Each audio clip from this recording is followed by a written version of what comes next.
encore du vocabulaire à apprendre. C'est toujours la même histoire.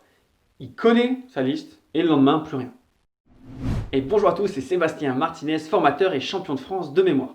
Dans cette vidéo, je vais vous partager mes astuces pour accompagner vos enfants à apprendre des mots en anglais.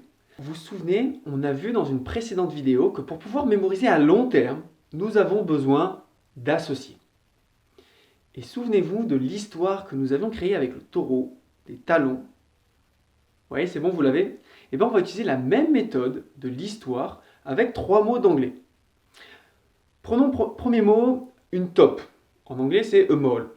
Alors, j'imagine une taupe, ouais, qui fait la sieste et qui est toute molle. C'est bon, vous l'avez? Deuxième exemple, prenons par exemple une casserole. Une casserole, c'est a pan. Alors, j'imagine que dans une casserole, comme ça, il y a du pain qui cuit. Pan, pain, ok, il cuit. Imaginez bien l'odeur de ce pain, le goût peut-être du pain chaud. Plus il y aura de sensations, et mieux ça sera. Troisième exemple, un chemin, a way. Alors, un chemin, j'imagine sur un chemin, quelqu'un qui est en train de marcher, tout content, et qui fait ouais, ouais, ouais. Ouais, il est content, ouais, c'est bon, ok. Les deux avantages avec cette méthode. Premier avantage, c'est fun. J'assiste très régulièrement avec mes élèves à de véritables fous de rire. Deuxième avantage, lorsqu'on crée sa propre association, c'est durable. 3 mises en garde quand même quand vous appliquez cette méthode avec vos enfants. 1. On a tendance, en tant qu'adulte, à imposer nos associations rationnelles. Rappelez-vous que la meilleure association pour votre enfant, ça sera la sienne. Et des fois, vous ne la comprendrez pas.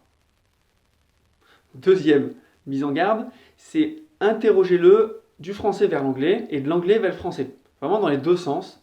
Et nous verrons dans de prochaines vidéos qu'il y a des outils pour pouvoir autonomiser votre enfant à le faire. Et enfin, troisième mise en garde, c'est vraiment invitez-le à utiliser un maximum de sensations, voire des émotions. Ça rend l'association encore plus durable. Ce qui est important aussi, c'est que vous allez me dire, c'est pas rapide comme méthode. Et oui, au début, c'est vrai qu'un débutant va mettre 10 minutes, 10 mots environ, donc un mot par minute. Avec de l'entraînement, sachez que vous allez pouvoir tomber à 15 secondes par mot, soit 40 mots en 10 minutes. On se teste? On avait quoi en premier? Tiens, on avait une casserole. Casserole, c'est du pain, a pan, un chemin. Ouais! Donc, way. Et la taupe, qu'est-ce qu'elle fait? Elle dort, elle fait la sieste, elle est molle. Molle, yes. Donc allez-y, entraînez-vous avec votre enfant et j'ai hâte de lire dans les commentaires les associations que vous vous êtes inventées. Et je vous dis que dans une prochaine vidéo, nous verrons une autre astuce pour aider votre enfant à rester beaucoup plus attentif.